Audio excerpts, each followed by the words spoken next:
नमस्कार, काशी दर्शन कार्यक्रम में आप सभी का स्वागत है। इस कार्यक्रम की शुरुआत में आज हम एक ऐसी मिठाई का जिक्र करेंगे जिसका नाम सुनते ही आपके मुंह में पानी आ जाएगा। जी हाँ, हम बात कर रहे हैं बनारस की प्रसिद्ध मिठाई लाल पेड़ा के बारे में। काशी यानी वाराणसी अपनी आध्यात्मिक सांस्कृतिक पहचान रखने के साथ साथ अपने स्वाद के लिए भी पूरी दुनिया में प्रसिद्ध है। यहाँ के खान पान के स्वाद का आनंद लेने के लिए लोग देश विदेश से आते हैं।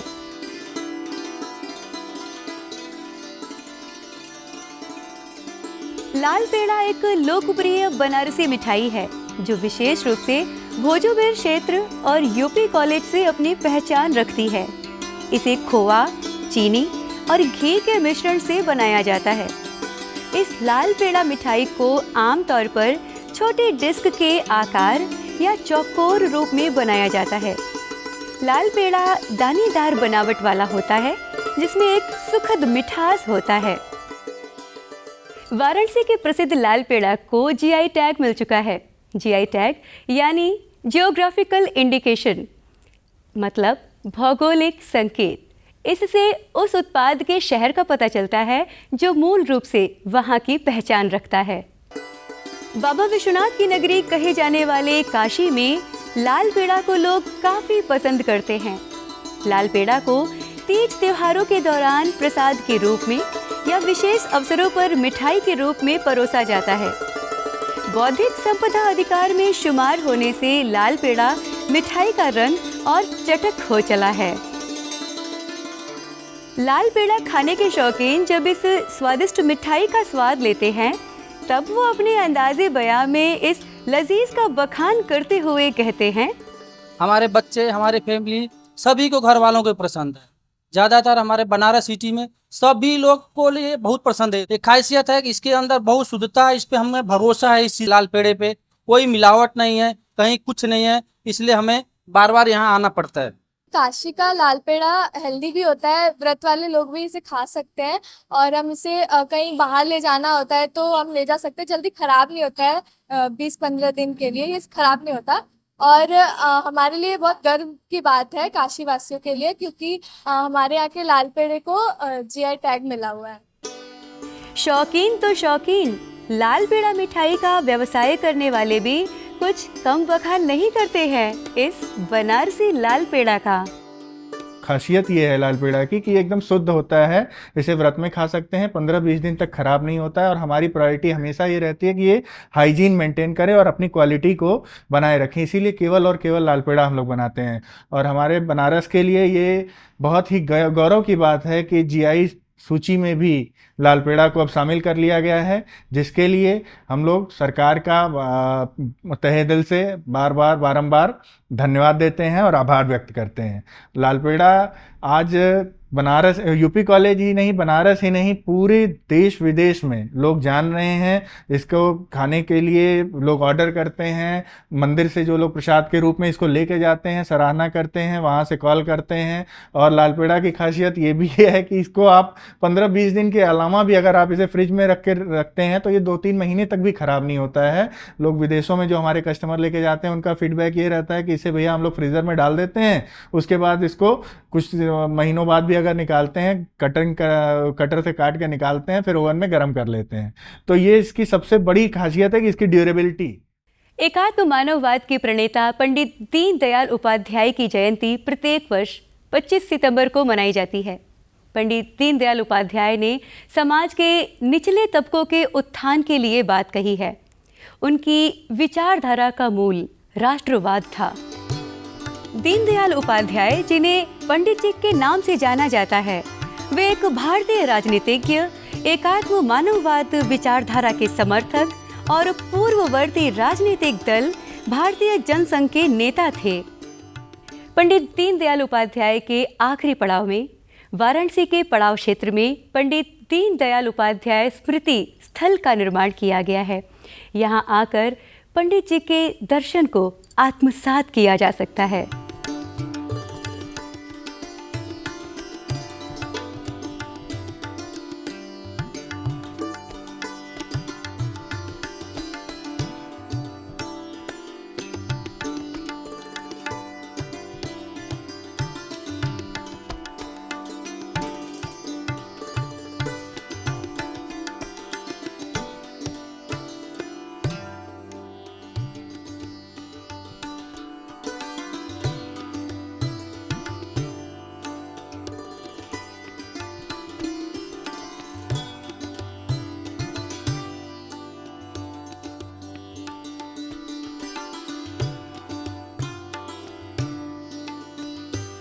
पंडित जी का मानना था कि प्रत्येक मानव को गरिमापूर्ण जीवन प्रदान किया जाए और अंत्योदय अर्थात समाज के आखिरी व्यक्ति के जीवन में सुधार लाया जाए। पंडित दीनदयाल उपाध्याय का ये दर्शन भारत जैसे विकासशील देश के लिए सदैव प्रासंगिक रहा है। स्वदेशी आर्थिक मॉडल को अपनाने की आवश्यकता को ध्यान में रखते हुए ही उन्होंने एकात्म मानववाद को रेखांकित किया।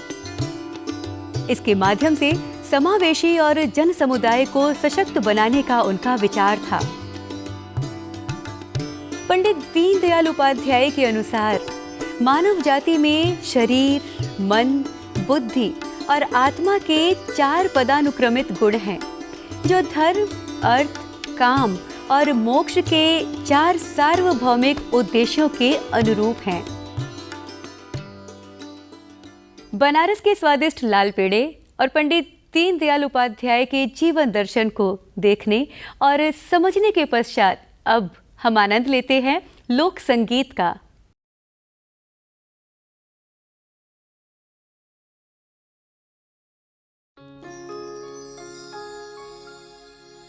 देसवा के कोने कोने, देसवा के कोने कोने बिहसे अजोरिया, देसवा के कोने कोने बिहसे अजोरिया, देसवा के कोने कोने बिहसे अजोरिया, देसवा के कोने कोने, देसवा के कोने कोने बिहसे अजोरिया, देसवा के कोने कोने बिहसे अजोरिया, देसवा के कोने कोने बिहसे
देसवा के कोने कोने बिहसे अजोरिया देसवा के कोने कोने बिहसे अजोरिया देसवा के कोने कोने देसवा के कोने कोने बिहसे अजोरिया देसवा के कोने कोने बिहसे अजोरिया देसवा के कोने कोने बिहसे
लोक संगीत का आनंद लेने के पश्चात अब हम विदा लेते हैं। दीजिए अनुमति। नमस्कार।